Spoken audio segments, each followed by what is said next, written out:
It's a Monkees podcast. Today, the true crime. No, I wish I could do a true crime episode. Because actually, no, I'm glad I don't. I'm glad I don't have to do a true crime. Let me rephrase that. It would probably do a lot better, but I'm glad there's no true crime related to the Monkees. Anyway, hi, it's Tekurah McCullough, and this is the Monkees podcast. Welcome, welcome, welcome. I thought I was going to have something really funny to say about true crime, and then I just bailed immediately. Mine just went completely blank. No, don't do it. All right, we're here with PJ Gardner, author of, I covered up the title of the book, Horace and Bunwinkle. Woo, Horace and Bunwinkle series, ladies and gentlemen. Welcome, PJ. Hey, thank you for having me. Thank you for being here. And we are old friends. We are. Tekurah and I were neighbors our freshman year of college. Yes. What was the name of the hall? We were Hell Babes. We were, we were Stauffer Hall. Right, but remember the theme? Oh, yeah. The theme was hell. That's right. I just remember you and Shelley had the same kind of taste in music. And then was it someone who, I can't remember, was it They Might Be Giants? There was some song and the group of us, we went and we were singing. I don't. Do you remember? And you and Shelley were the only ones that really knew it. And we were just kind of like, that's true. Shelley and I did bond over music. You know, they said, call your future roommate, you know. Yeah. Dorm, and we did have a conversation. I remember having a conversation that summer about music. So I just remember you guys were the only one who'd ever heard of the group and the only one who knew the song. And we were like, yeah, let's go, you know. I don't remember that. I remember she knew the Gin Blossoms. I remember that because they were from, where was she from? She was from Arizona, but the Gin Blossoms were from, I thought, Washington. No, I think they were from Arizona too. Oh, okay. I think. Anyway, a lot of Gin Blossoms that year. I know that album backwards and forwards. Yeah. Gin Blossoms. Anyway, the theme from our dorm, it was you know, the two guys that go in time, you know, Bill and Ted. It was Bill and Ted, the sequel. Okay. Right? Yeah. Which was Bill and Ted Go to Hell. Was that what it was called? No. What was the sequel called? What? Bogus Adventure. Thank you. Okay. Bill and Ted's Bogus Adventure. Thanks, Jake. And Bogus Journey. Bogus Journey. Oh, Jake was wrong. Ooh, boo, Jake. Bogus Journey. And so since we were on the ground floor, yeah, we were hell. Yeah. So I guess the third floor was heaven. I don't know. I never saw this movie, so I don't even know. You never saw them? I never saw it. Some of the most ridiculously delightful parts of the whole Bill and Ted mythos, you know? Yeah. Sorry. Don't know. I saw the first movie, enjoyed it, said I'm good. That's how I was with Back to the Future too. First movie, saw it, I'm good. I don't need any sequels. Okay, no, there I am with you as well. I did. Okay, so I mean, I guess I lost some cred because yeah. But yeah, I guess the third floor must have been heaven, and then what was the second floor? I don't even remember the theme. You don't remember this? And usually I'm the one who remembers stuff. Like if you talk with Rhonda's like, we went to college. Like she remembers nothing. You could be like, you remember this? She goes, no. Right. Yeah, I think Neil was saying that last time. Neil was saying that Rhonda remembers nothing. It's like an amnesia. Like she experienced a trauma or something there. Well, and it's like, maybe she did, roommate. Maybe. What did you do to her? I was famous for goosing people, like pinching butts, and I called them roaming trolls.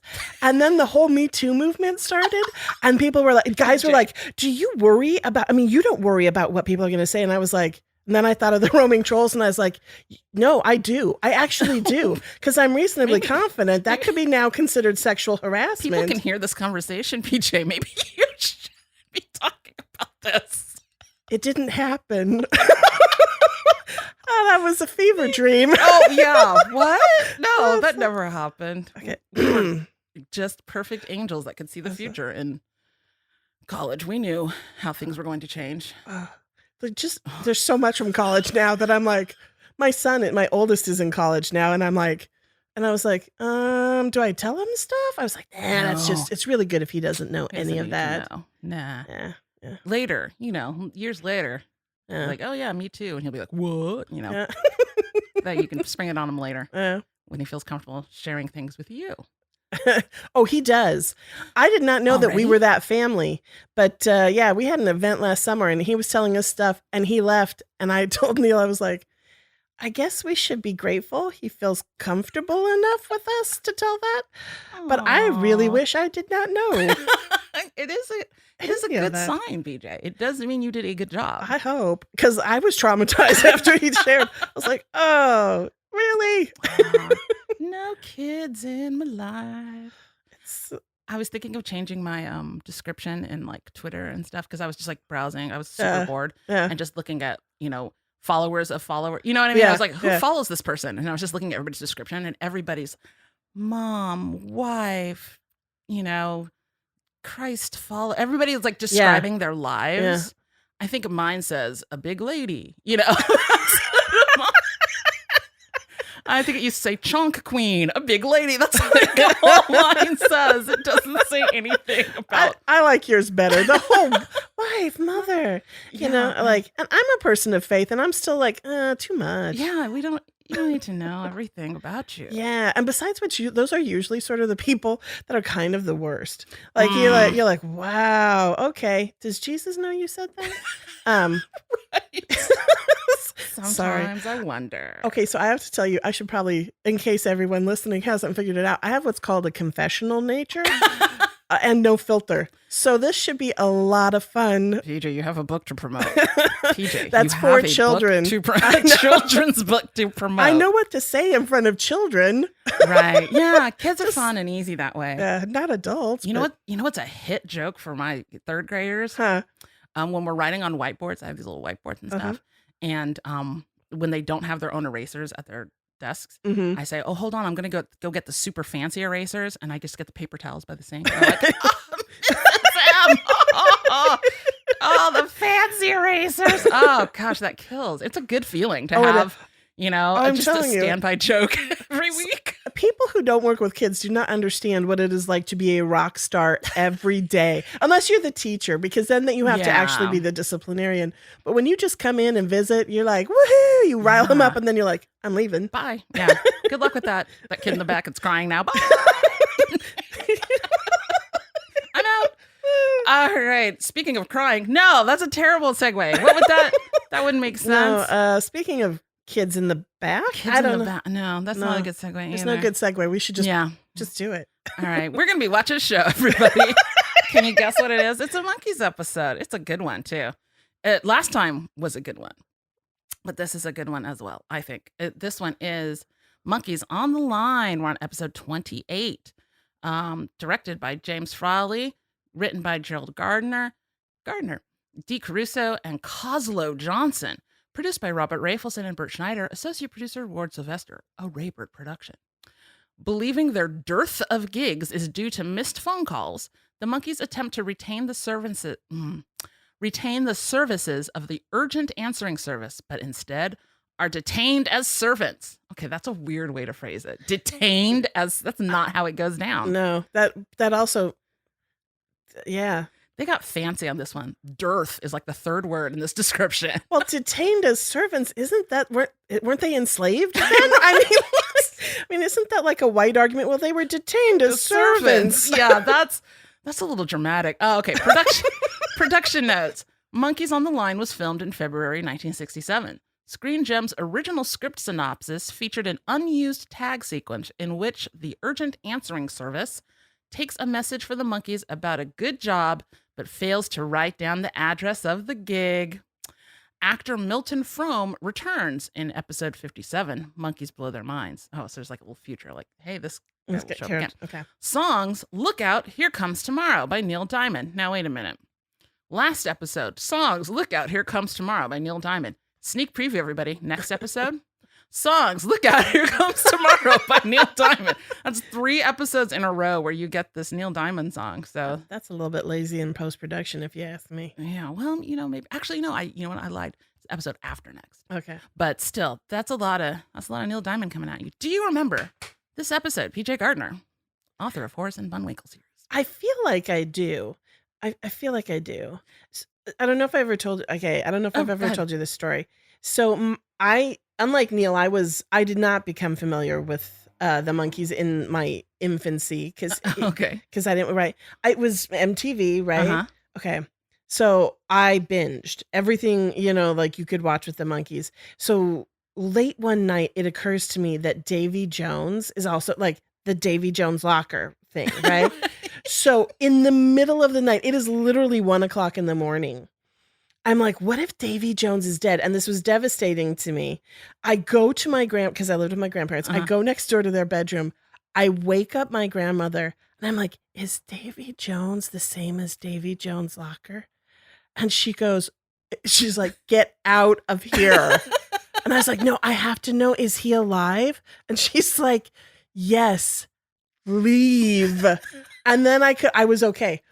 But understandable. I was I was like, wait, is that because he drowned? Like, I had a whole story built up around Davy Jones's locker. That makes sense. I mean, because when else do you hear the name Davy Jones? Yeah, I was like, that's not a real common name, is it? Except, wasn't that also David Bowie? Yeah. So apparently not that uncommon. Right. But yeah, Davy, the Davy part, you know, I think if he was my David Jones, but I remember making the same connection, like having a brief thought as a kid, like, is he like a pirate? Like, is that connected in some way? Like he's a little small to be a pirate, but who knows? That Could doesn't be. line up. And then when the movies, the Pirates of the Caribbean came out, and then you kept hearing people saying Davy Jones all the time, it got very confusing. Very confusing. You're like, the Monkees? We're talking Monkey, and they're like, not the movies. No, Oh, movies. oh. Okay. Kind of like, this is not really related, but in my head it is. Kind of like when that Stallone movie Copland came out. Yes. I always thought, I saw the billboards and I would think Copeland. I was like, oh, there's a movie about American composer Aaron Copland? That's wonderful. So underrated in popular culture. Oh, it's Copland. Okay. The most hilarious part of that is there's like, what, 100, 200 people who are going to get the joke. It's not a joke. That's really what my brain did. Sorry. Not a joke, but who would have felt the same? Yes. Does that work? Yes. I thought it was about Aaron Copeland. You know, not enough is said about composer. All right. Okay. Speaking of composers, Neil Diamond is one. Hey, let's watch this episode. All right. Is there anything else I need to say before we get started? No, I think that's it. I think we're good. Okay. Yeah. All right. We'll be back in a moment. See ya. Woo! We're back. I love that episode so much. It's so much Mike. Yeah. It's a lot of Mike. Yeah. It's great. And that, okay, as much as I like purport to hate Neil Diamond, that is one of my favorite Monkee songs. See, I can't even with you hating Neil Diamond. It's so. But Song Sung Blue, but Sweet Caroline. Oh, that's the worst. Oh, no. Oh. It's okay. Okay. It's the okay. A bar full of people going wah, wah, wah. It's just like, oh my God, either sing the song or don't.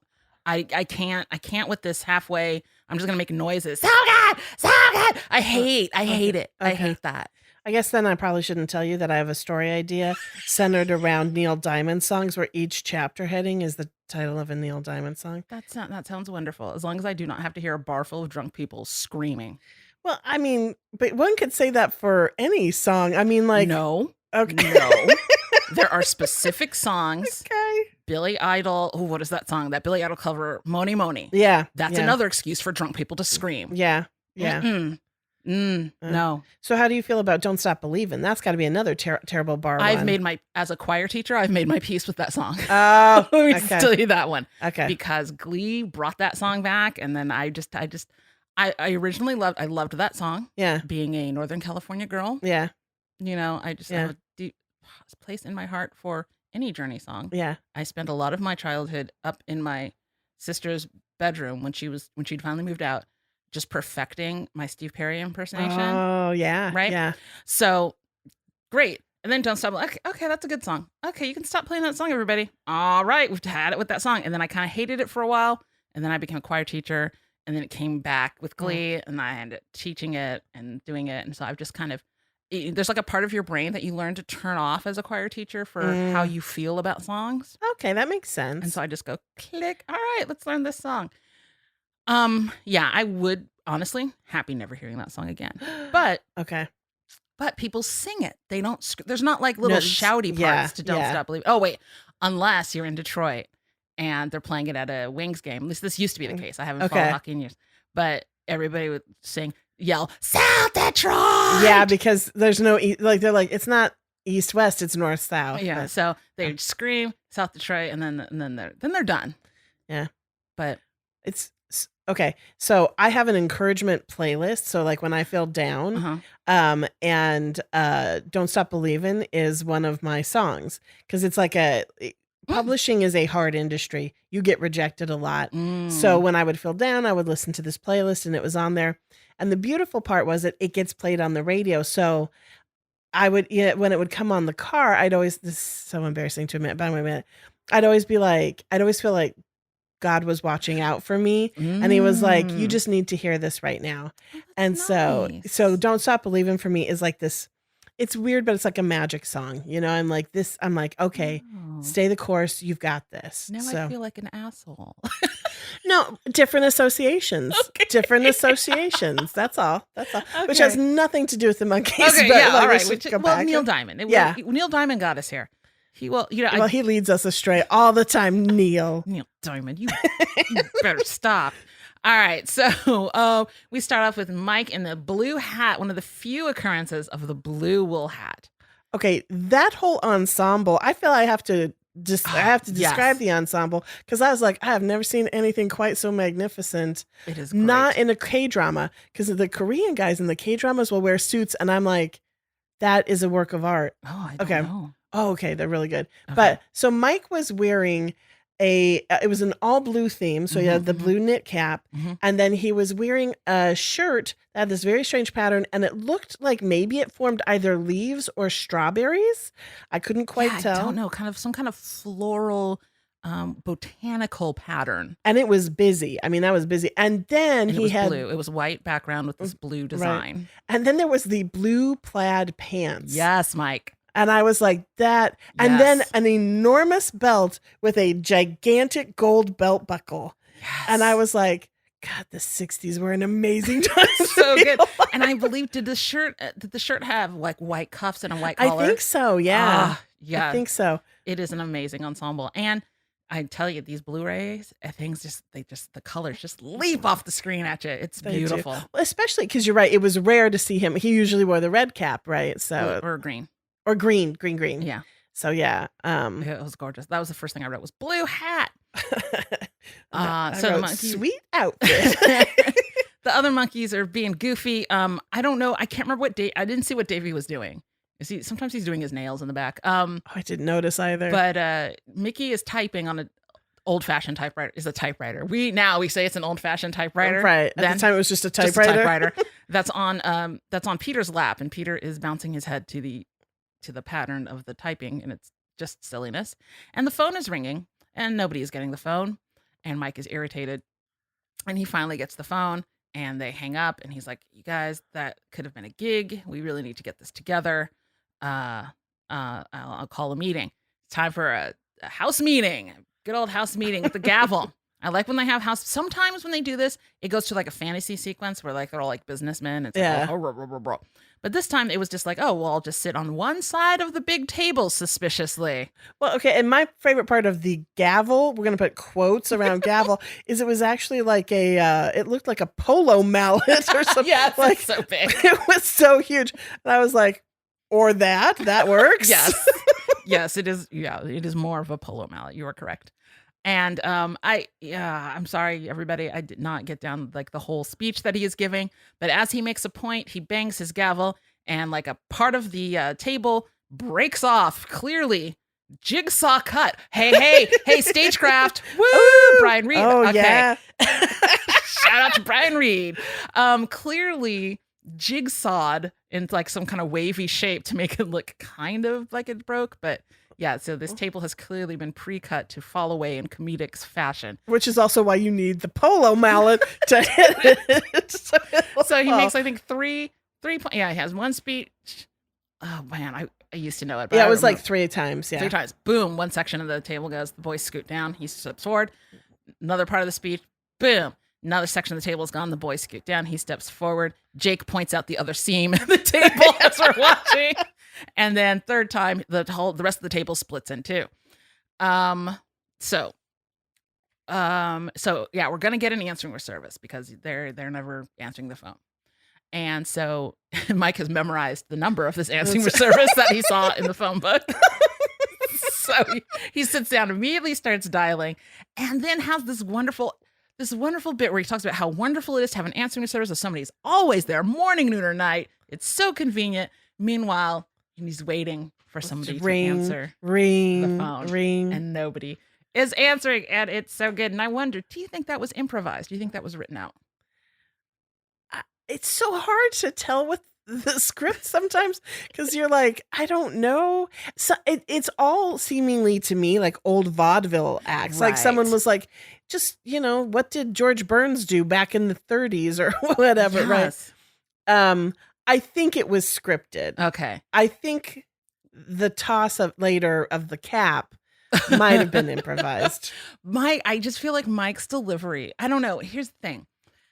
I feel like Mike was very good at a kind of Texas bullshitting.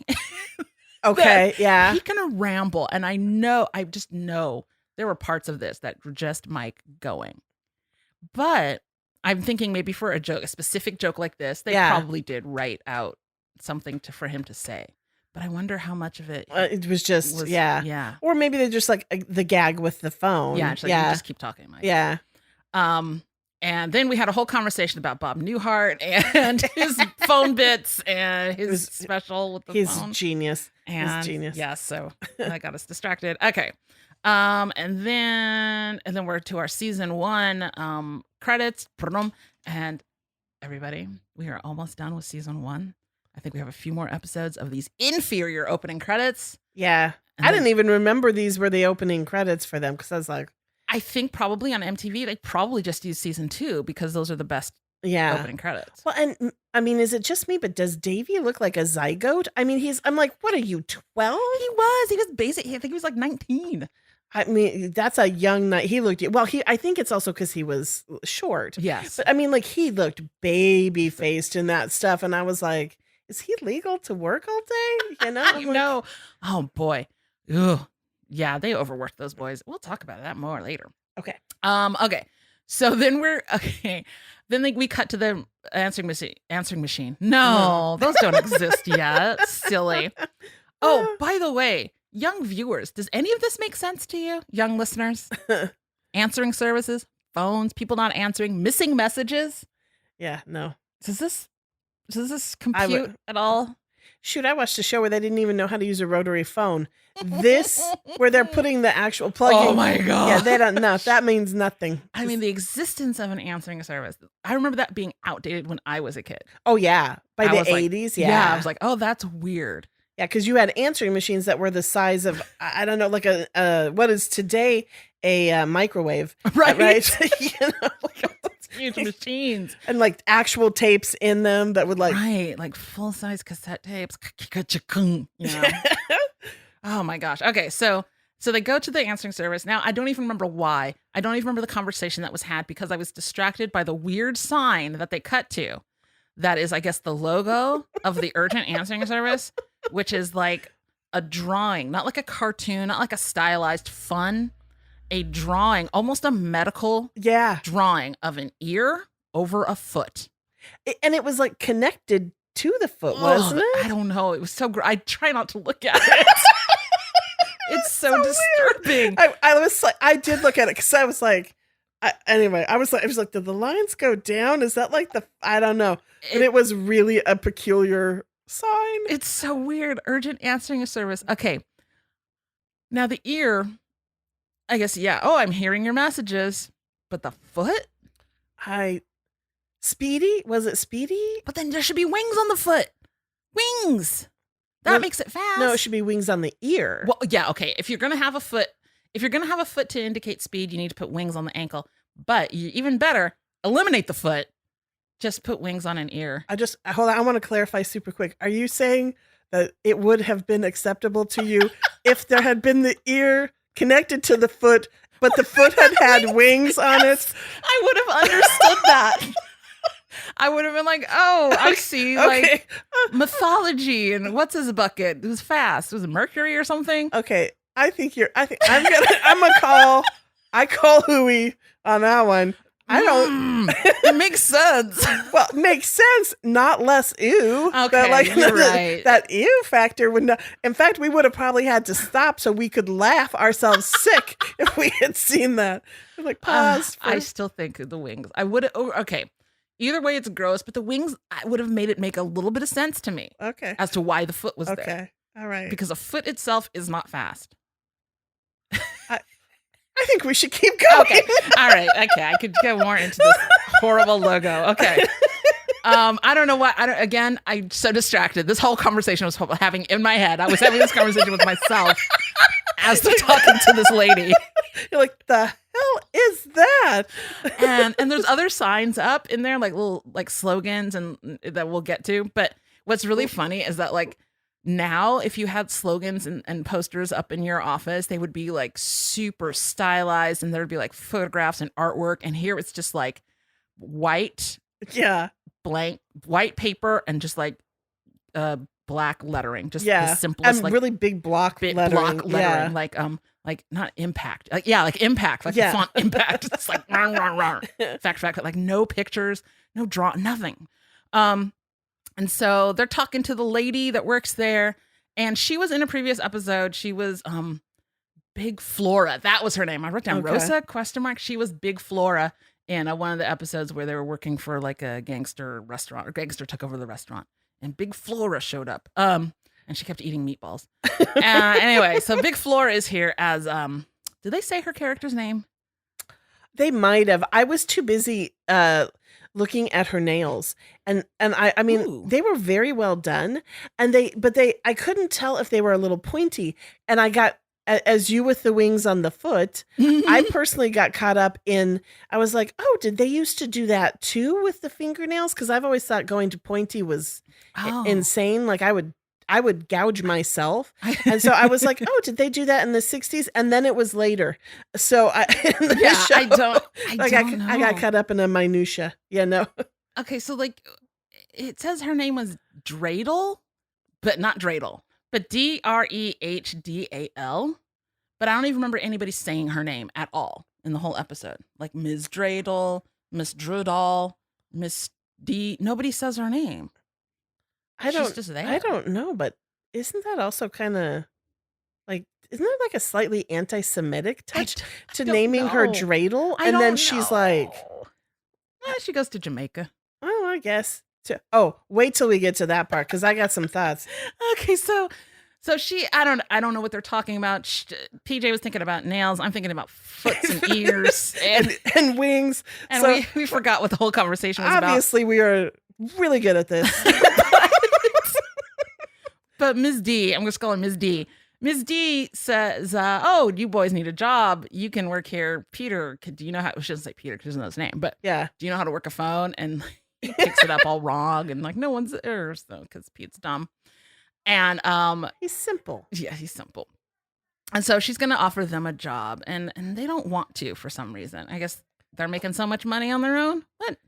It's artistic integrity, Tekurah. Oh, I'm like sorry. if they're answering phones, who's gonna not be getting a job at the beach house or finding another girl to fall in love with? Oh, you're right. Well, over the phone though. Yeah. So much girl falling in love over the phone, as you will see. Kind of. And so then Ms. D gets to have a passionate speech. I love that she gets her own fantasy sequence, because usually only the Monkees get to have a fantasy sequence where she is, and I read online, somebody described this as a Statue of Liberty, and I was like, oh, I don't remember it that way. Yeah, here's why. She's not dressed as the Statue of Liberty. She's like in this purple gown. Yeah, she just kind of have a crown on, I guess. She's literally holding the phone. Are you did not get this? And then they put the Statue of Liberty on the wall behind her. That's not the Statue of Liberty. That was like Venus de Milo or something. Okay, all right, all right. And I'm an art history major, or an art historian. I should have noticed that. But I mean, they were alluding. Yes, they were definitely alluding to the statue. But when I read the description, I was like, oh, I don't remember her wearing green, and like, because she's wearing purple. Well, maybe it was a copyright infringement or something. Right. What I'm saying is, though, with her holding, they put the phone on the platform thing in her hand. Yes. As she held up like the lantern. So I guess. Okay. I think that alone was supposed to be, you're supposed to go, oh, It's a chick, and she's got a thing held up in her right hand. But then the headgear was not right. The tiara that she has on is not spiky like so. I find it interesting the details that we are latching onto that have nothing to do with anything, that are like, but are what we're like. You're like, no, but this, and I'm like, but this. I'm like, who cares? It was literally like what 45 seconds of the show. Not even we're that like, much. No, you're wrong. What I do love about the robe is that it totally looked like something that would be like hanging in a college theater department closet. It was felt that way about a lot of the things with the Monkees. They're like, somebody just like went through the rack, you know. Like, go to UCLA, see what they got in there. Hey, okay, so she has this wonderful speech about the warm heart of the cruel world and the fingers of the city, I think. Yeah, I wrote that down. I was like, fingers of the city. It makes no sense. Oh, do you think she should? No. Did they have a let your fingers do the walking thing then? Was that a thing? Maybe. I'm not sure when because that was a whole ad campaign for something else that young people will have no idea what is, which is the white pages, right? Yeah. Or yellow pages. Yellow pages? I think it was yellow pages. Yeah, let your fingers do the walking because you're thumbing through the yellow pages looking for, a mechanic or whatever. Yeah. Because that's a good way to find one, just alphabetically. That's good. Yeah, back in the day when you were just like, well, we're going to roll the dice and see how this goes. Right. Or you'd ask friends and... yeah, which would make sense, not let your fingers do it. Anyway, that's why I think the fingers of the city... I don't know. Okay. Maybe I'm reaching.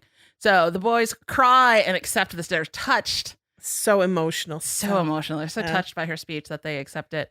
And then they all want to do the job. Oh, but she says, don't get involved with clients. And she points to the sign. It's big, and that's not at all foreshadowing. No, that's not at all. And the boys all want to go first. And like, oh, how should we choose? Oh, let's choose fingers. And then Mike says, I choose this one. Ooh, I won. And walks on over to do his the own first finger.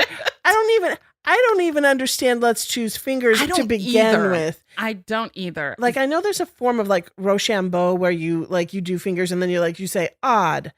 Which maybe that's what they meant. It might be. I don't even understand how that works. I don't either. It's still, because I'm like, well, who decides which finger's the odd or the even finger?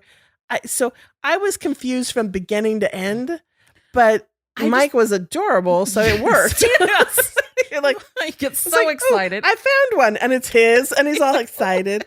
He was very happy. And let's see. Yeah, I wrote Mike is so excited to start this job, and he's nattering about all the phones and the walls and the ceiling. And I immediately was irritated because I was like, I did phone-a-thon in college. You got that many phones. You don't have a single person. Right. You got to have at least 2 or 3 people manning the phones. Right. Why is there that many phones and one person? Okay. And also, I have no idea how this answering service is supposed to work, because there's that huge board where you plug in the things, you plug in the phone. Which is from the 30s. I figure by the 60s, I actually almost thought in the beginning we were going to have the like the joint phone lines, which was the plot of like, I don't know, like a Rock Hudson. Oh, like the party lines? Yeah, like the party lines. Which I thought would have been fun. Yeah. This worked, too late. That was, gazillion years ago now. But yeah, I was like, yeah, when he's doing the thing like the hello, oh, all right, Rockford 72, right, and then he's plugging it into the wall. Things in the wall, which were like connected to like under the table or something. They weren't even connected to the phones. Like, I don't know. It was funny. I don't even know how it's supposed. Here's the thing: I know so little about how it's supposed to work that I can't even point out how it wasn't working, because it's all. It was, obviously it was just technology. Yeah. Again, I'm telling you, they were like, what's UCLA got in their prop department? And they would just like roll it in. They're like, phones. You said phones. This is what we got. So Ms. D is like, great, you've got this. Bye. I'm going to Jamaica. And she puts on a lovely, lovely straw hat with like a little lemon on it. A little sliced lemon. A little lemon. I was slice. like, cute. And she's got her rattan. No, it wasn't rattan. It was some kind of straw bag. Yeah, it was a straw bag, yeah. With like cute little colored discs on it. Yeah. Oh, super 60s. I thought it was really cute. But then she picks up a surfboard from under her desk.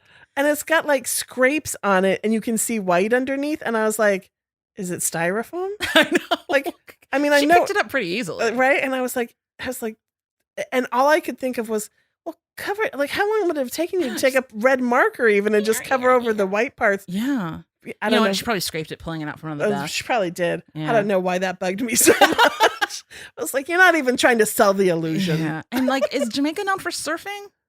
Not to my knowledge. Because I don't think it's. I mean, it was cute. It was a cute prop. It was very funny, and I enjoyed it. But it was just like surfing. Well, maybe they weren't going to be like, I'm going there. She's not like, I'm going there for the marijuana. She pulls out a giant tube. I go. Yeah. She's probably like, yeah, Yeah, you can't. They can't. Next season 2, they totally would have done that. Season 2, that by would happen. season 2, they're like, whatever. So she's out. Red button. Oh yeah, there's a red button on the wall. And Mike is very confused about why is there a red button on the wall, because there's no instructions for it. There's all these instructions for all these other things, and then just like red button. And he says something very funny, and I don't remember what it was. I think I don't know. He says red button twice, or he says it in a funny way. I don't remember. And she says, "Push it if you're tired. Bye." And she takes off. And then Mike points out that monkeys are a very curious sort of animal, and so he is going to push the button. And what is it? It's a bed with that pops out of the wall with a clearance of about 6 inches. I mean, like, there's no way Tekurah and I would have fit under there. Like, the bosoms would have gotten stuck. Like, that's why it's so dangerous. And I looked at that and I was like, nope. We had a lengthy discussion here in the recording studio about could they not have given it another 6 inches to a foot clearance? Like, this episode is so okay. The romp later on is like, now that I've seen it probably 8 billion times, I'm not stressed anymore watching it. Yeah. But oh my gosh, them going in and out of going in and out of the wall with the bed, and like everybody having to duck their head like right at the right time so they don't get. How many times did somebody just get beamed on that wall? Do you think? I'm sorry. Why am I laughing? But for some reason, but you know it happened. You know somebody outtakes.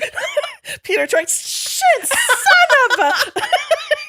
So many times somebody got hit. Okay. Because Peter was on there a lot. A lot. He got hurt. So oh, poor Pete. All right. So then I wrote plug-in system. Which one? Oh yeah, which one is ringing? Yeah, so the phone starts ringing. Yeah.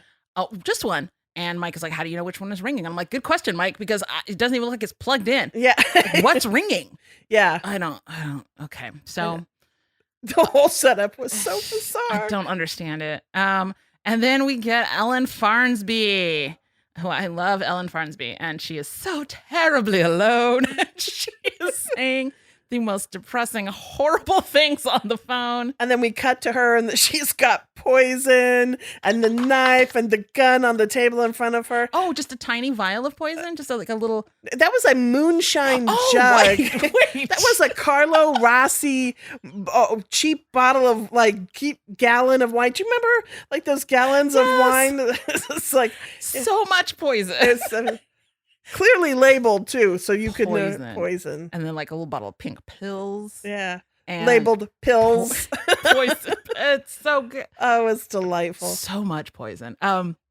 Yeah, and she's just being so very dramatic, and Jake was losing his mind at Ellen's performance. It was, but she looked familiar, and you said you had some information about her. Ellen. Yes, I was. You're not ready yet.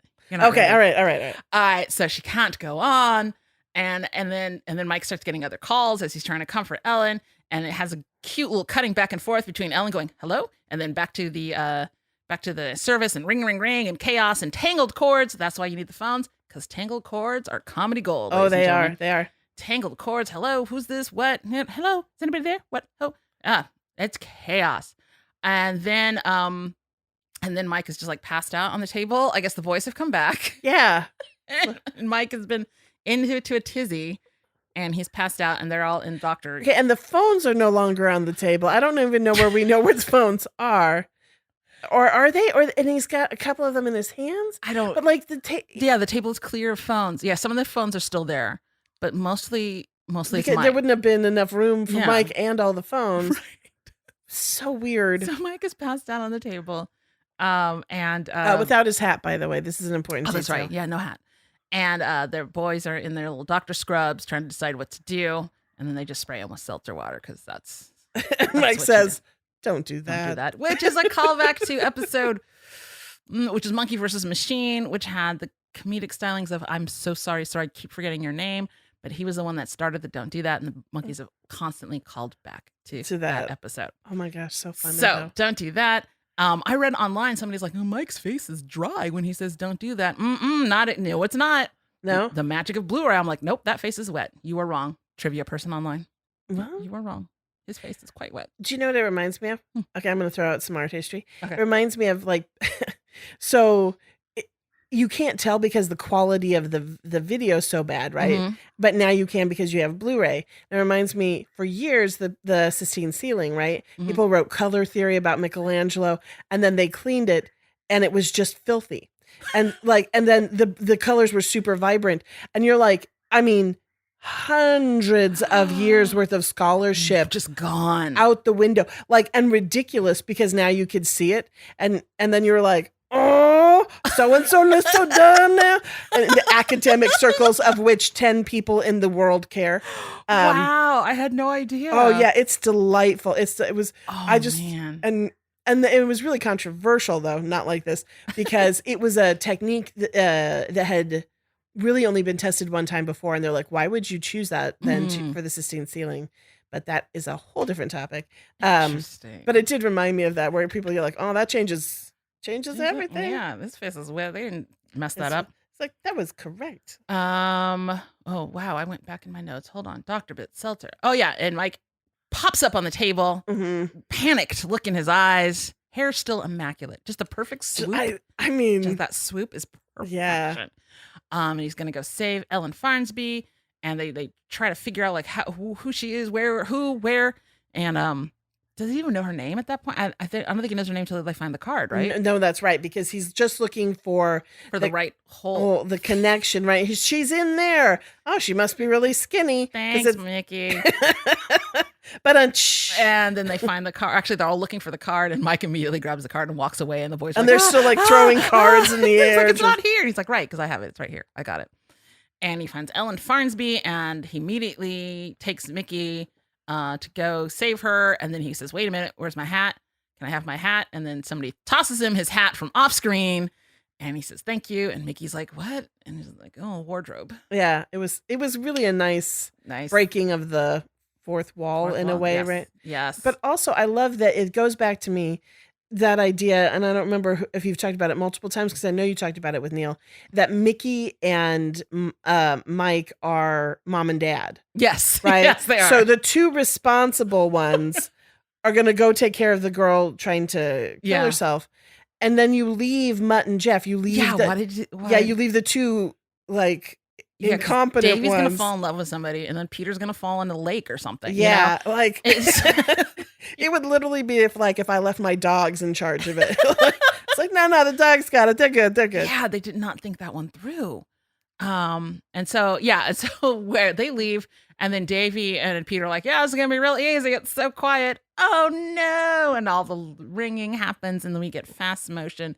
Pete and Davey running around, and lots of phone cord wrapping ups and like, I think you hear like little voices. Hello. Yeah. You got a little that in the background. Yeah. And it goes on for quite some time, actually. It was a little too long. It was like maybe a beat too long. But I called it at the beginning. It was like, they're going to get wrapped up in cords. They get wrapped up in cords. Super fun. It was, Oh, and I did notice that you could see like the notes. Oh, they have those like peg things where you put notes on. Yeah. Yes. Do they still make I still see them like at restaurants sometimes. Yeah. And like dry cleaners. They're not pegs. Those are metal. And I know this because I stabbed myself with one time. You're like, it's so dumb when you go to catch something and you're like, that's a sharp, pointy metal thing. Oh, no. But you, like, your instinct is to catch something. Mm-hmm. I caught it. And I was like, I mean, it wasn't terrible because the end isn't super sharp. Right. But still, it did some damage. And I was like, yeah, that one could have fell. So, yeah. But it's like a metal spike, and they put the papers on it so you don't lose right it. Through the message that Always bothered me. I was like, that doesn't seem. But one was clearly just a scribble. You could just see just a squiggly line. I was like, wow. I promise you, in the 60s, you were not meant to see that, because the quality of the 60s stuff was terrible too, right? This is clearly a squiggle. Somebody called and said squiggle. I'm like, got it. Yep, that's it. All right, so we go to. Oh no, we don't go. We get a message. Oh, Davey finds an excuse to leave. Yeah, Davey's looking for a way out. Like you can tell, he's like, I've worked too hard. I'm done. I'm the face. The face does not have to work this hard.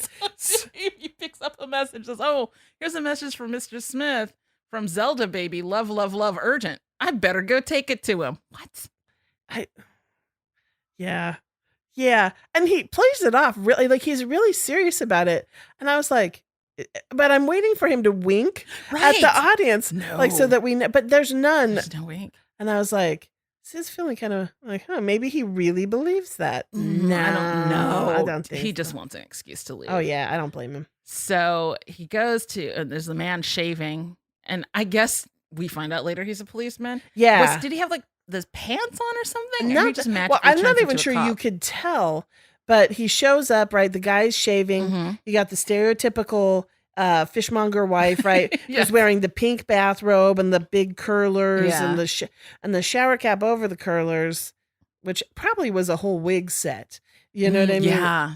That poor lady. Gosh, I hope they didn't do her hair. Because that would be, I mean, Oh my God. it would have fallen out. That's why I'm thinking it was like a wig set. Yeah. But so Davey's like, clearly not reading the room. This is clearly not Zelda. Love, love, love, love, love. Call me immediately.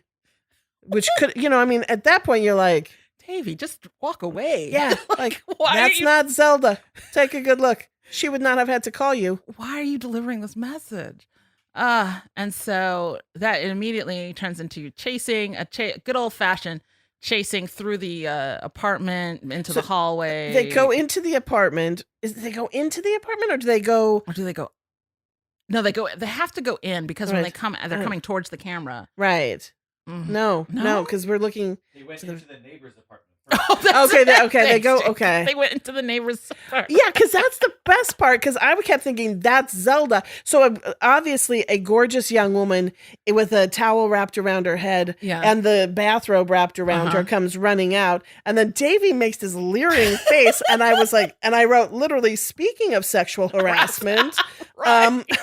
right? Right, because we have this great, chasing in a circle, and you always like, you introduce wacky things, and the first thing we introduce is a cute girl. That's what we introduce, the girl in the bathrobe. The guy comes out in his cop uniform, and I'm like, that's Zelda, because he's got his uniform in her apartment. I was trying to make a narrative out of it. Wow, you really went there. Because I was like, literally, my brain went, what the hell? And then I tried to make sense of it. Wow. But that also felt very Marx Brothery to me as well. That whole circling. And that's explains Davey's little comedy face. And they all did like the comedy going around the corner, hitch up your leg and hop on one foot for a bit. Hey, I love that. Okay, so this is such a random thing to love, but the wife hits the husband with her fist, but she doesn't hit him the way you hit someone with a fist, which is like the knuckles, right? She hits him with the bottom of her fist on the top of his head. Because that's a comedy bonk. It was. And I was like, that's delightful. But she just but then she hit him again like that. I was like, maybe she tried it right and hurt herself. And they were like, don't do it. Yes. Just hit him with the bottom of your fist. You obviously are bad at this. It just was so odd to me. Yeah, such a little thing that I was like, I didn't notice the comedy bonking. So Lady in Towel, comedy running. We cut to Mickey and Mike in Ellen's apartment where they find all the horrible knives and nooses. the way she's gonna kill herself. And Mickey says it's nice to see a girl with a hobby. So terrible. And then they're looking for her in the in the flowers. That's where she is. Yeah. And then they realize, is this when they realize that she's at the theater. Yeah. They pick up her date book. She doesn't take it with her. Did you see that date book just fall apart in Mike's hands? I didn't know. Like the front came off and he just kind of tossed it aside. I was like, Ellen must be busy if her date book is that like. Wow, props. They really didn't work hard on that prop. It was really funny. What's going on, property manager? So she's at the theater and then we cut to the theater. We see Ellen's working on a play, everybody. Those are all lines from a play. And she's on stage with the phone and I just don't have anywhere to go to or whatever her line is. And he's like, oh, are you been living the part? Oh, I've been practicing with my telephone service. Ellen, that is dangerous. I agreed. She's been practicing on unsuspecting civilians. But I haven't told them. Why? Why wouldn't you just? Don't you have friends? Yes, Ellen. Run lines with friends. Don't run lines on just random strangers. Anyway, so irresponsible. All right. So who is Ellen Farnsby, everybody? Ellen Farnsby is Susan Browning. Okay. She looked really familiar. Susan Browning was in the original cast of what musical? Hair. No, think recent current events. Hamilton. No, like recent current events. Like somebody, a theater giant. Oh, Sondheim. Sondheim. Lost. Yes. Okay. She was in the original cast of Company. Really? Yes. Was she the one that did the song, I'm Not Getting Married Today? No, I don't think so. Okay. Has Tekurah seen Company? No. Yeah, I know one song from Company. You're right. I wasn't a big Sondheim person, which I now feel. I know. BJ! I know. People can hear this. I know. I'm ashamed. This is shame. Okay, but yeah, so Susan, I didn't write it down. Anyway, yeah. She was, I think, April as a character, so I don't know. I don't think she has her own song. I think she has a song with somebody else. Okay. And do you know who helped write Company? Our favorite looming guy with the cape, George Firth, who is my favorite Monkees villain, wrote the book for Company. No way! Yes! That is so. I mean, like, I guess it isn't a small. It was the 60s? How big was the world in the 60s? They were working. I don't know, but hey, I know this woman. She's really good. I'm dating this woman. I don't know, like. Yeah. Just the Sondheim connections for the Monkees. Can you believe it? That is so interesting. Anyway, and Ellen is really good, too. I'm like, she's so good. Did you listen to her? No, I didn't. Oh, okay. I did not listen to her song. Actually, there was no link to it. When I was looking, I was like, there's links to all the other songs. There's no link to her song. She had to have done more film, Yeah, too. she did more. But that was the thing that stood out to me, was that she was in Company. And so the one from... The one where Mickey or where Peter falls in love with the girl, that guy. The boyfriend who swans into the scene. I now want to see Company. Like, that's like... You wrote the book for Company. I think that's a delightful. Anyway, sorry. No, it's great. It fills me with delight. Do you see why I saved that? I do. Okay, so are we to the point where... He says, do you think there's been foul play? No, that's later. Sorry. Yeah, I think so. I don't know. Yeah, I think that's later. I didn't write it down. So. Oh, okay. Because we cut back from the theater to Davy running around, right? Or is there something in between? No, in between we get Peter on the phone. Oh, that's Peter right. with Larry Spink and the weird guy in the background. What's up with him? Okay, that dude had a handkerchief in his hand, and I kept thinking, has he got TB? Like, does he have consumption? Is he gonna die? He dies in the third act while singing his song of love. It was something, and he was hunched over, like close to that handkerchief in his hand. Serious character decisions being made by this man, but I don't get it. I don't either, but I think this dude was like, there's nothing to this part. I'm gonna have to make it more. He has a cough. And he's got I don't know, because he's hunched and kind of weaselly and with the hanky. Yeah, and a bow tie. I thought the bow tie was a good look, though. Yeah, the bow tie is cute, but it was such going on, and he never does anything with the handkerchief. It just hovers right in front of his face. So you're like, why is that there? Sir, do something. Did they cut all his hanky work? Did they cut it? His hanky work. He had hanky business to do. He's like, yeah, that's awesome. He did some coughing. And I'm like, no, stop. That's gross. Yeah, and he's like, still my character. He's like, I don't care. My character has the flu. Anyway. Oh my gosh. So Larry Spink calls, and they actually, I didn't realize that they show it to the audience that he's actually. I don't know gambling. I don't speak gambling. He's betting on a horse race, I guess. Yeah, and he's saying he's like leaving a message to put money on a horse, but he pretends it's a band that's getting a gig. I actually don't think because I don't know who he was calling. He's leaving a message for somebody. Right, but he's like, the answering service doesn't know. And I'm like, worst gamblers ever, because you'd have to know that your bet was placed. I don't know. I mean, like, I don't know. So somebody would call and it's like, oh, where's my message from Larry? And it's like, oh, he said that to hire who is it? Yeah, popsicles. The popsicles for, I don't know. I'm sorry, everybody. And about every turn, I kept waiting for a different story to develop. So at that point, I was like, oh, he's going to be like $10,000. We need money. We'll go do it. So that's where my brain was like, and then it was like, he gave it to the Pelican. Like, y'all don't have food in your fridge. You gave away a $10,000 gig in 67. Peter did. That's the key. Yeah. Peter gives it away. Yeah. Because the Pelicans needed work. Yeah. How about the Monkees? Monkees got a lot of work. They got a house. They got a beautiful beach house. They're doing okay. Yeah. Who knows where the Pelicans were living? Yeah, that's true. That's true. Maybe they were on the street. That turned dark. Turned dark. Let's keep going. All right. So yeah, they call and Pete says the cutest little okay when he's taking the notes. Just like okay. And he's still kind of on the ground, isn't he? At this point, just his little head was just like his head peeking up over the table. Yeah, it's very sweet, and then like the guy, and then it's like exposition theater. What a great idea, Larry. Yes, I'm placing a gambling bet. And you're like, well, and of course Tekurah still can't keep track of it after they like did this whole thing. And I'm still like, what? After they explained their criminal organization, I was like, what? How does it work? All right, so now we cut back to Mickey and Mike. Wait, don't we have another thing with their running around where now there's a bunch more people and this is the apartment complex, right? No, dude, I don't know, maybe. And then because then the gorilla suit shows up again. I think there's something about nervous. Oh boy, you guys, I wrote. Here's my notes. Mickey and Mike. Oh, I know what I'm writing. Okay, so Mike keeps putting his hand to his face, very much like who was the Tonight Show? Johnny Carson before.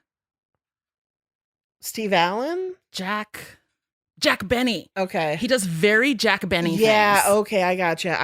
Okay, so I wrote that to myself. Mickey and Mike, and then it's like very late night as I wrote down, not Tonight Show. I wrote down late night because I'm an idiot. And then like, oh, she was nervous. Oh, they're at the theater. Okay. And they showed up with the guy, and the guy won't stop talking, and Mike is irritated. And she's like, oh, she departed. Oh, for her department. Oh. And she was nervous and depressed, and they're like, oh no. All right, so then Peter now gets finally taken by the bed, which PJ was waiting for. As soon as the bed was introduced, she's like, somebody's getting caught on that bed. I knew it. And Peter presses the button, and then the bed immediately goes back in, which it never did before. For no one else does that happen.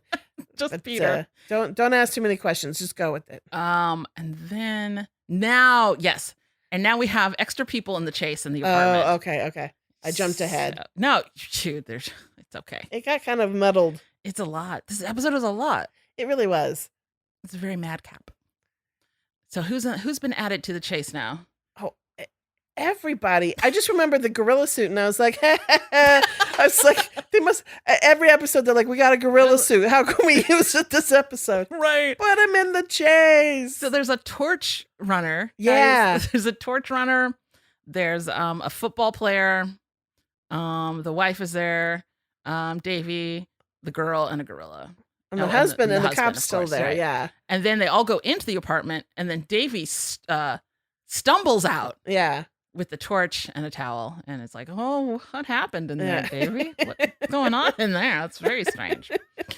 And then we get back to Ellen's apartment. Mike.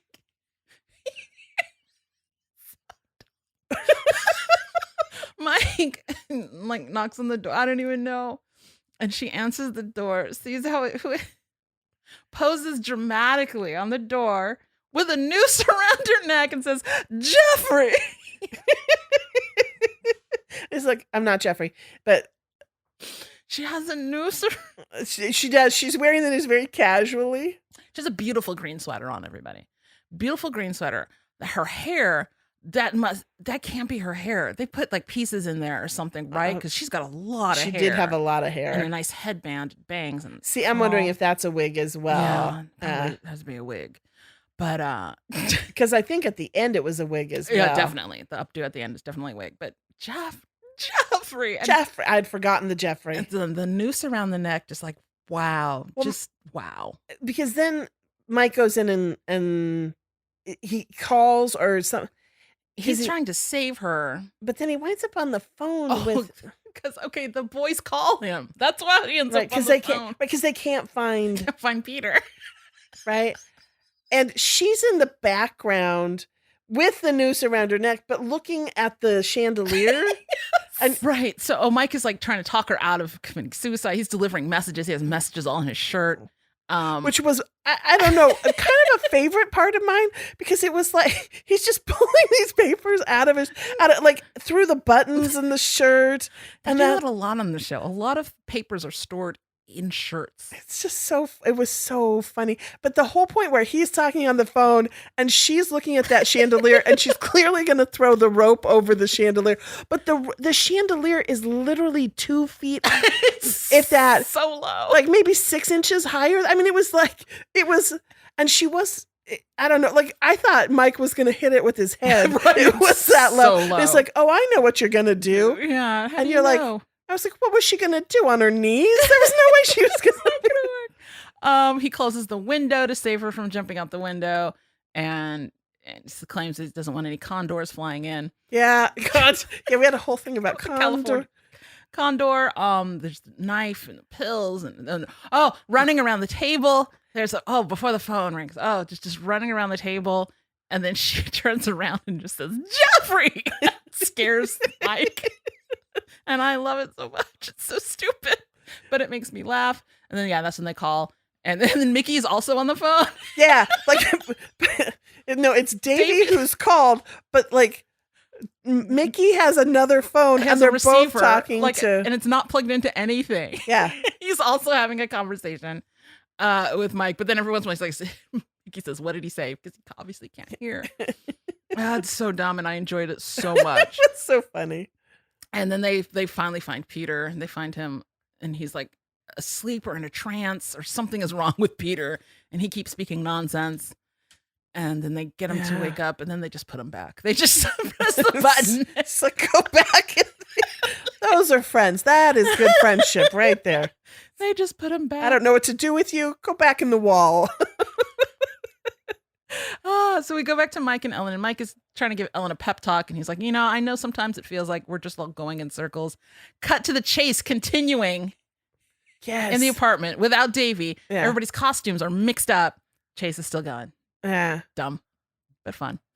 The bookie has showed up because Peter has screwed up the bet. The bet. Okay, there was a part though. And where Mickey says, "Do you suspect foul play?" Yes, someone says, "Do you suspect foul play?" And that's when they're looking for Pete. Was that when they're looking for Peter? I think, right? Yeah, and then yes. So Mike must not have been there. For some reason, I thought it must have been Davey and Mickey. Mickey. And they're looking for Peter, yes. Right. And so one says, "You suspect foul play," and the other one says, "I didn't even watch the game." And I was like, oh, it's awesome.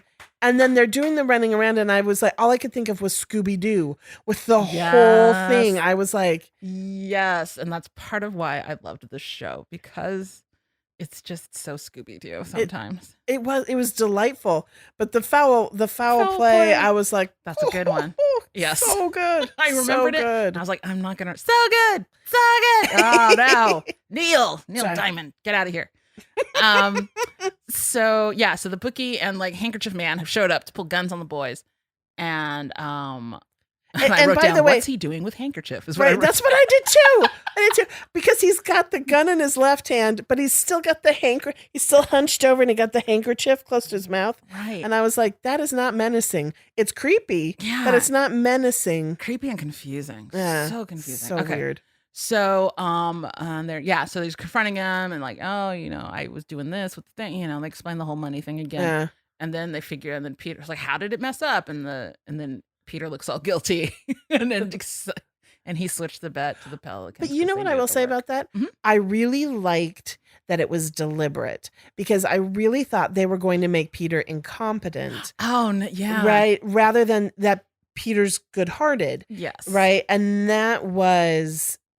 I liked that decision. It is one of my favorite. Yeah, it's one of my favorite Peter happenings. I don't know. Yeah, But yeah. I love that he was like, they needed the work. Yeah. It's so sweet. Well, because the gag is always that he just can't do things, right? Right. But in this case, it wasn't incompetence, it was genuine kindness. Yes. I thought that was really nice. It is. It's very sweet. And they say, you have a good heart. And the bookie says, yeah, and I'm going to stop it. Yeah.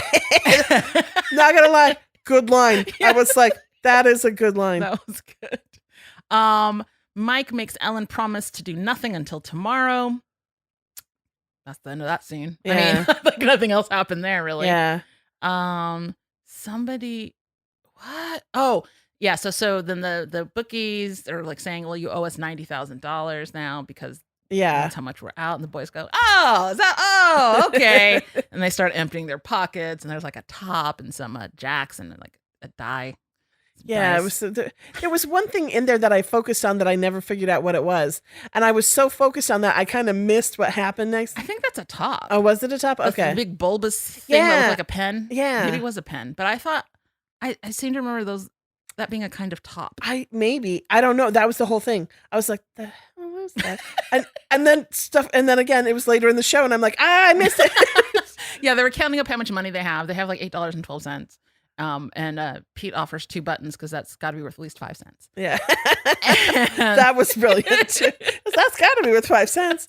And then the phone starts ringing, and Mike walks in. And Well, the boys are going to answer it, and then the yeah, you're right. gambling guys are like, "Don't you do don't it?" you do it right? So naturally, Mike shows up. comes in, and he's like, "Oh, excuse me." Doesn't see the guns at all. Doesn't go around. It's a big room, guys. Doesn't go It's around. a very the large bookies. room. It's got to go right in between Like, them. excuse me, pardon me. And I think there's stretching sound effects being used. Yeah. It was As he's squeezing his It was way. so dumb, and I was laughing so hard was at so it. Because you knew he was going to do it, but then he did it, and he's all like, And handkerchief guy kind of gets into it. He kind of also starts twisting. I'm like, no, handkerchief guy, this isn't your bit, Hanky. Yeah. It's like, you are a bit player in Yeah, this you one, stand dude. still. This is Mike's scene. Yeah. So Mike goes, picks up the phone. It's like, oh, they're gone. He's so irritated. And then, I kind of phased out at this point. I've got to be honest. The next thing I remember, they're running around the room. Oh, okay, yeah. Right, So dancing. someone wants to do the romp. That's what's Okay. happened. Okay, so they turn. Mike finally realizes there's guns, and then Mike says he has to go. And where do you think you're going? Oh, I'm going to the dentist. I've got this cavity in my molar. And then the bookie goes, I know this is the old dentist bit. What? Yeah, I was like, that's delightful. The Random old as all dentist hell, bit. but Get him back there. We know this dentist bit. You show us yeah. a molar, and then he bites you. What happens with the dentist bit? How does the rest of that go? I guess the whole thing is it's the bit where they try to get out of trouble, so they're like, "Oh, I got to go to the dentist." And then you just let him go? I don't know, I don't know how but that works. it was delightful. And then the cop shows up with his wife, and he turns around and locks the office door. Yeah, that was pretty. I was like, bad things are about to happen. Like, what's going on, copper? What you about to do to the answering service? Yeah, and then is it with the cop? Yeah, it's with the cop and the wife Mm-hmm. that we have the romp. Yes, Davy rats him out. Why did I write down Davy rats him out? Davy's like, Oh, Davy rats on the bookie. yeah, Yes. Okay. So he's like, oh, these people they have guns and they're gonna do stuff and they're bad. And then Neil, and then the romp. Ding, ding, ding, ding, ding, ding, ding. And they're all like marching in that weird like fast motion-y thing. Yeah. They're like marching in a circle, and it's very strange but enjoyable. And we have our romp to look out, here comes tomorrow. Copyright. Yeah. Shouldn't sing anymore. Yeah, it can only do like one line. Okay. But like, I was like, again, we all had a long discussion about why would you use this song? Why this song? Right. So, obviously probably a single they're trying to push. Yeah. In subsequent viewings, like when they would show reruns, Mhm. like a few years later, they would put different songs on it. I mean, Oh. because they didn't rerun like super often, right? Uh-huh. So I think I have it somewhere what song they put in. Oh, Like later. when it reran, like in in 70, it Okay. reran with a different song, and then Okay. like 71, they used a third song. So that would happen from time to time. So like when we're watching in the 80s, did they go back to the Yeah, originals? I've never seen the 70s ones with different songs. Okay. So, Which reminds me, do you remember Bosom Buddies? oh my God, do you remember? Yes. Okay. Well, you remember how it was the Billy Joel song? Yes. Right. And then years later, I tune in at the beginning and I'm like, oh, excellent. Because even the credits were awesome because it was the Billy Joel song. Right. It was a different song. What? A different song? Yeah. The theme song at the beginning. I'm guessing they ran out the copyright or whatever on. What? And I was like, I didn't even watch. Like we ruined the whole episode. It did. It really. I was like, ugh, ridiculous. That's so. You know what's also okay? Here's a sidebar. Bosom buddies. Very funny to me, and I see this every once in a while online. People will go, "Can you believe that Tom Hanks was in a show where like dressed up like that was funny? Like how rude." I'm like, do you know what Bosom Buddies was about?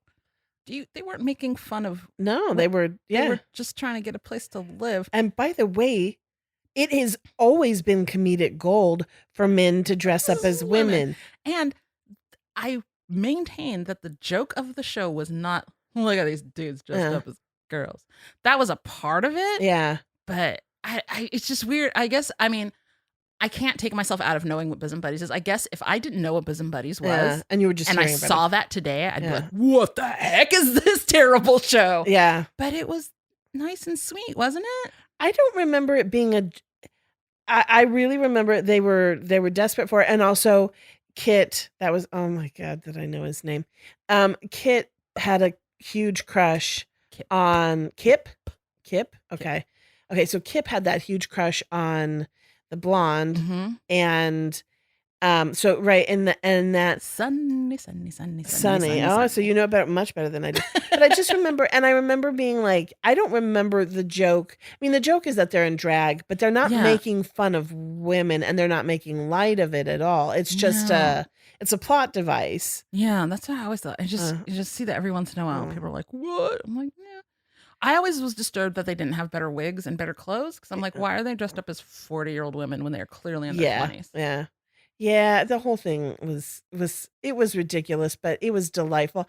And Holland Taylor was their boss. Holland Taylor. And I loved her. She was like my favorite part of that show. How old was I? She's going to be at the Pasadena Playhouse. Did you see her? Later this year. She was. Or next year. Yeah. I'm so excited.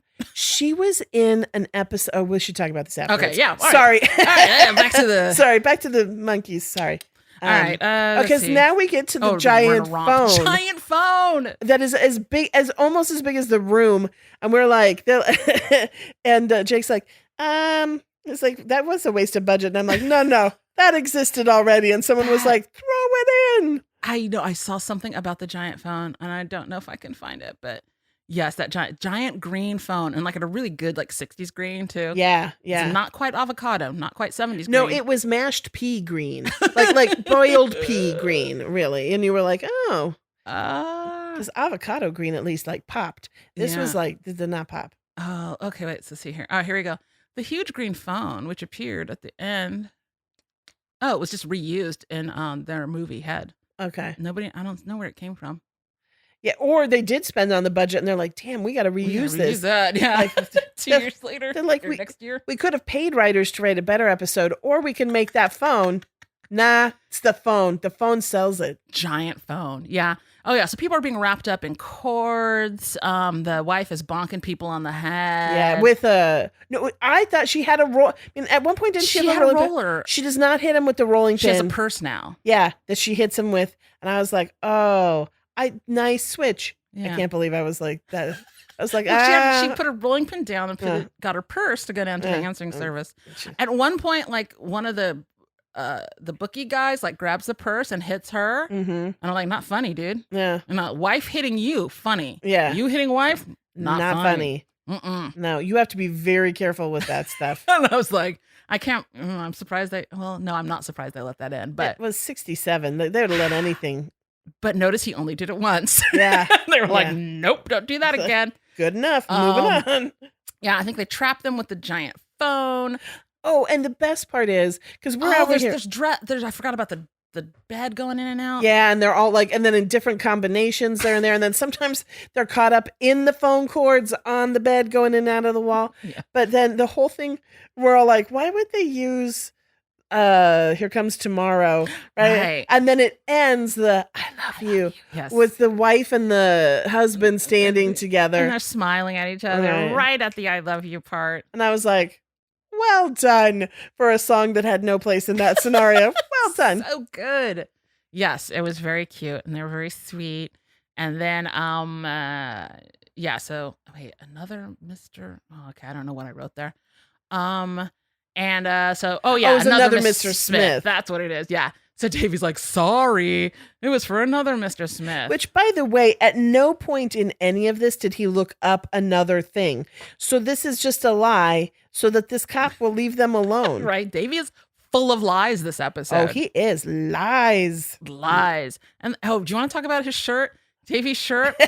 Davey is wearing you would think it's the traditional 8-button shirt, but it's not. It's not the 8-button shirt that has the panel in between. It's just a puffy sleeve, not puffy. A puffy sleeved orange blouse. I would call it mustard yellow. Mustard yellow with like a deep V and like wide collar, and then just like 8 buttons on either side of the V. Yeah, like just doing nothing. I think they're like, well, he's the button kid, so make sure there's buttons on his shirt, just in case they can't tell which one's which. Those kids all look the same to me. Put the buttons on them. It's such a weird shirt. Yeah. It's so weird. Their clothes entirely, I was in love with them. Peter's shirt had like a paisley pattern on it, but you couldn't see it until you got closer up to it. I missed that. And then someone else was also wearing plaid pants, but in brown. I think that was Mickey. Oh, and I wanted to say, I have a theory, because if you notice, Mickey's hair never really looks as good as the others.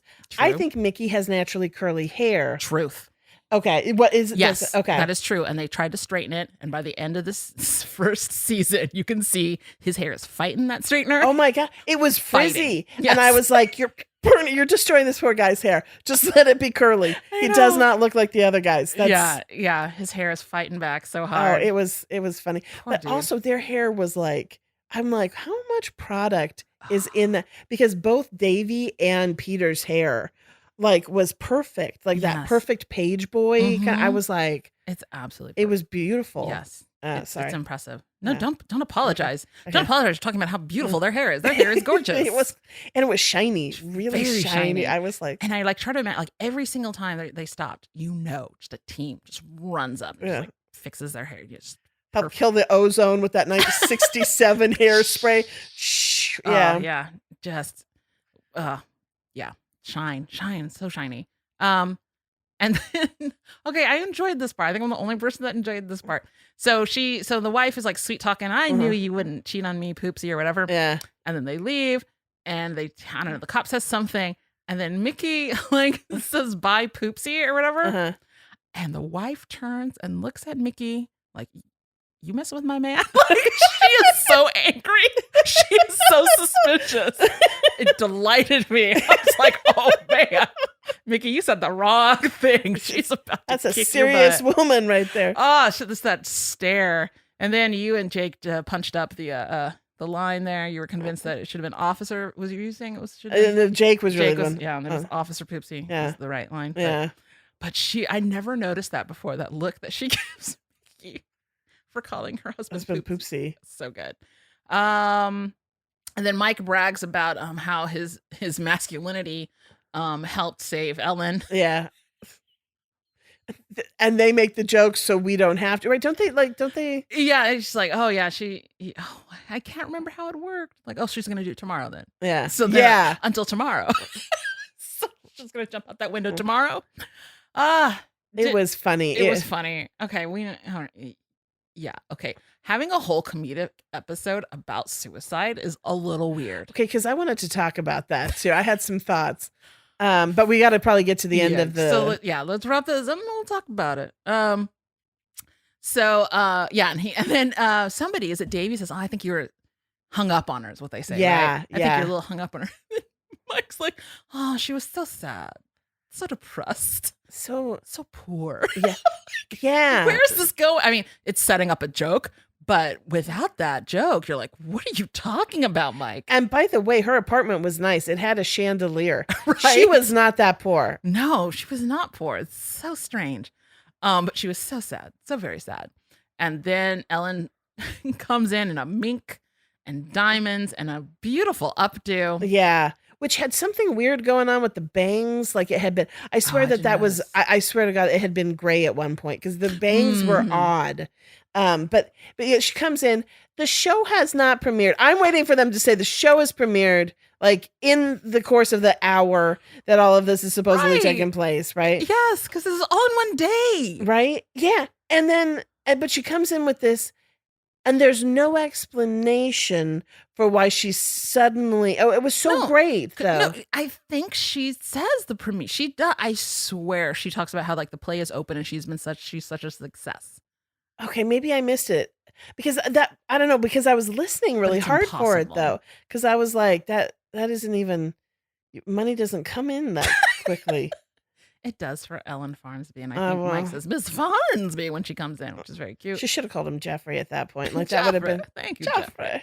But she's so very so very full of herself and just grand and promises to send Micah an autographed photo, and it's very funny and I enjoy it.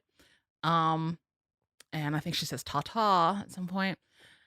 And then Peter says, wow, guys, can you imagine what would have happened if we'd gotten involved with our clients? Yeah, that was nice. Ah, Pete. And they just put his hands over his face and leave him. That was funny. It was like, I'm going to try that with my kids the next time they do something weird. Just put their hands on their face and walk away. Put their hands over their eyes and leave. And that, ladies and gentlemen, is our episode, Monkees on the Line. I will say, I actually had sort of hoped because it was a Mike episode that there would be more moments of sincerity, and I'm guessing it's because it's first season. I think second season would have handled it different. Like you could have had all of this around it. Okay, so here's my writer coming out. I'm like, I totally would have written that differently. I would have had Mike and this girl have a real connection. Right. Like maybe she's doing the play and she's like, I don't think I'm good enough or whatever. Because there are moments where they have that in the show, right? And she could still be rehearsing and you could still do a lot of things with it. But I would have had it be a real connection between them. And then I would have had him, because Mike never gets the girl either. Mike is married.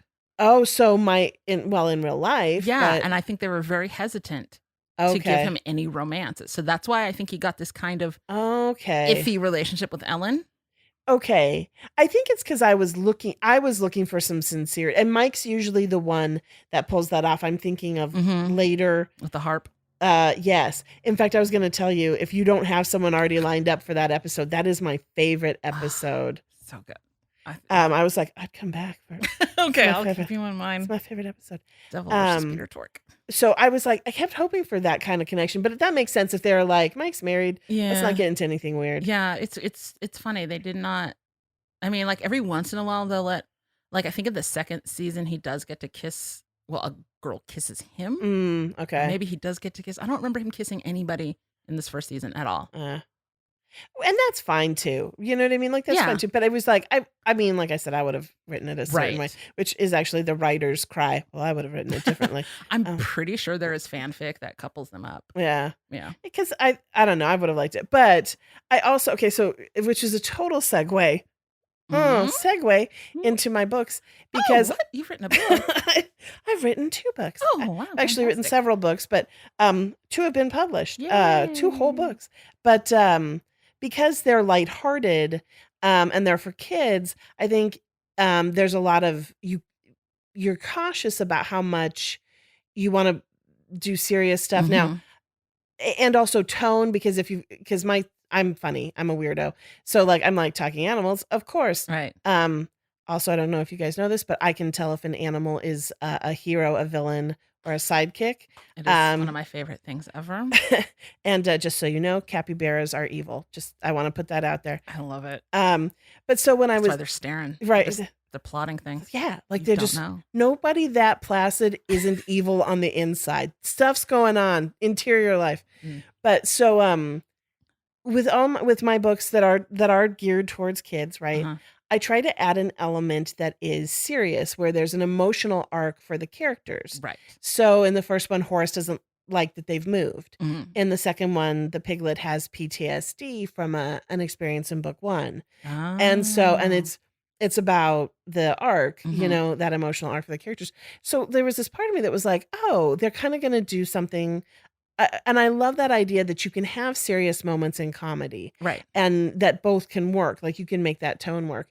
And this was like entirely not. Now, it could have been worse. It could have been like after school special Oh serious, my gosh. right? Where you're like, this isn't funny at all. Oh Uh, boy. Can you imagine? Oh boy. but they did manage to make her supposed suicide stuff relatively funny, if Yeah, one can but say that. that setup where she first calls in and I said Jake was losing his mind because she's so dramatically Yeah. friggin' suicidal. Yeah. Yeah. And can you imagine a sitcom today just starting with Yeah. No. Well, you could. I okay, mean, some of the darker ones? Yes. yeah. Yeah, I could see some dark comedies doing that. But like this was, this was just like prime time for kids. Woo! Well, but that's why her acting was so over the top. It Like, was I mean, delightful, though. because you knew almost also when the pill bottle just said pills, I'm like, she's doing a play. Well, okay. Why does she have the props at home? Well, method acting? Did you need Look, did I write this episode? We've I know, already I know. established I would have written it I differently. know. It just occurred to me. Oh, that's right. She's brought props home. The whole thing. Ellen. And by the way, I did theater. No director is that nice. Okay, I did theater. They're usually yelling at you. It's like, louder. It's like, I can't hear you. Emote. Yeah, no. Sorry. Did I tell you in when I was teaching middle school drama, I like threw a I threw a pillow at a kid because like I think she was late for like her Really? yeah, she missed her cue or something. And so I threw a pillow at her and then like she went home and told her parents that I threw a pillow at her eye. But So I was in trouble I was almost in trouble for throwing a pillow at a child's eye. like, by the way, it's a pillow. Right. I'm like, the reason I threw it is because it was a pillow. Yeah, but you know what? And how would I hit you in the anyway, but Yeah. the other kids were like, nah, that's not what happened. Yeah, well, But yeah, don't throw pillows at kids, everybody, because sometimes they push. this was in the 90s. It was a different time. Oh, yeah. Yeah, you could No, definitely it wasn't not the do- 90s. It was the 2000s. I still don't think you could get Early. away with it. Yeah. Yeah. Now I would not throw a pillow at a child, but Oh. she missed her cue. Dang it. I'm a mean director. I just don't even believe that.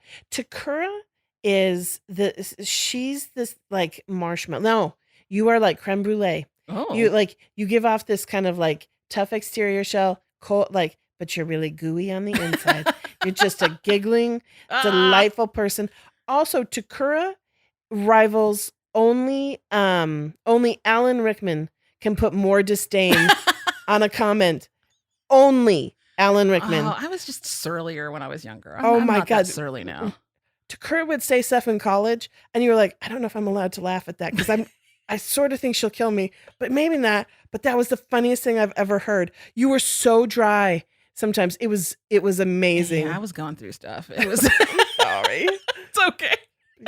You rocked the disdain, though. Yeah, I got to tell you, I had to, not good for a teacher to be disdainful. So have to rein that in, huh? yeah, sarcasm, not a convenient teaching tool.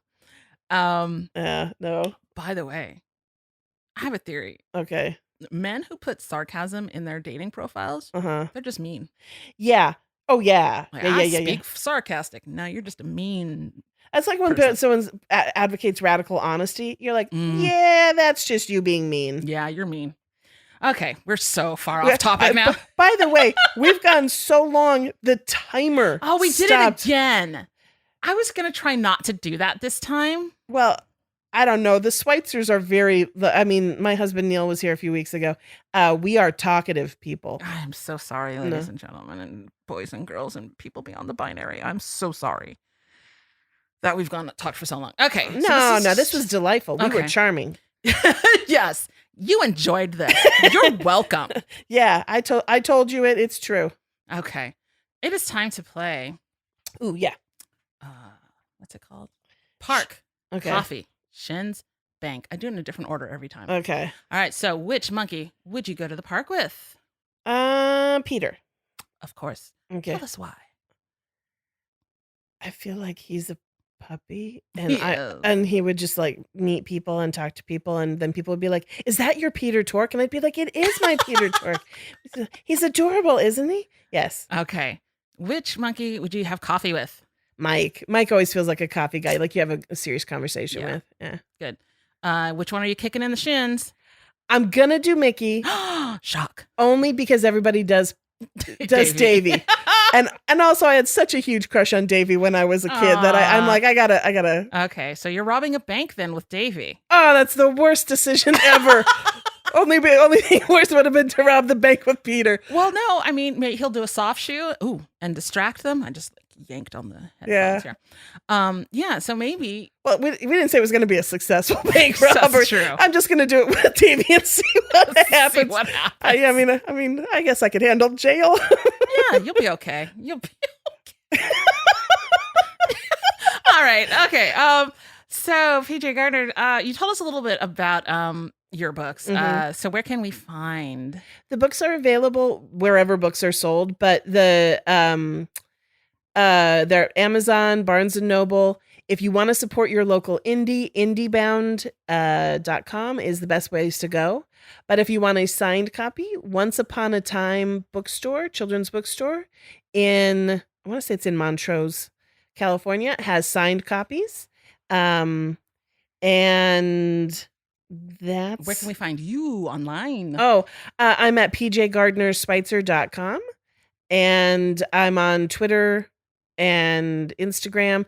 Twitter's at PJ Schweitzer, and Instagram's PJ Gardner Schweitzer. It is a long, complicated story. Okay.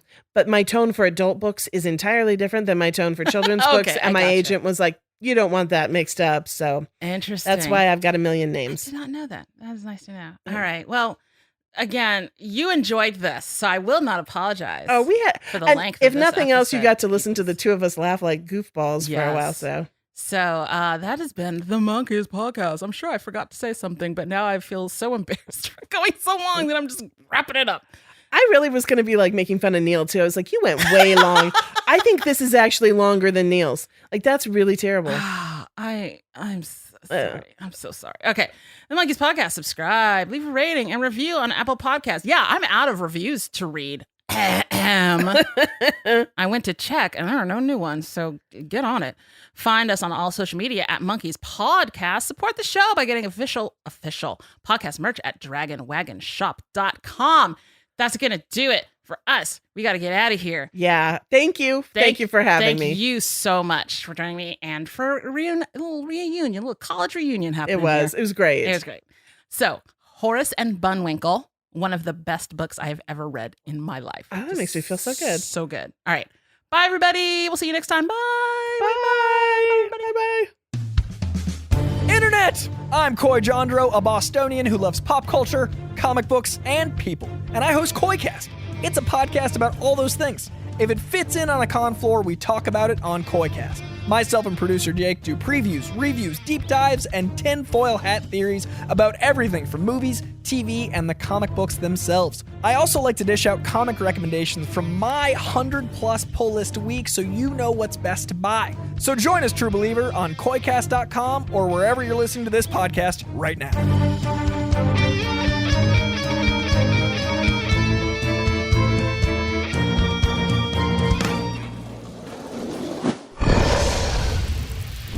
Dragon Wagon.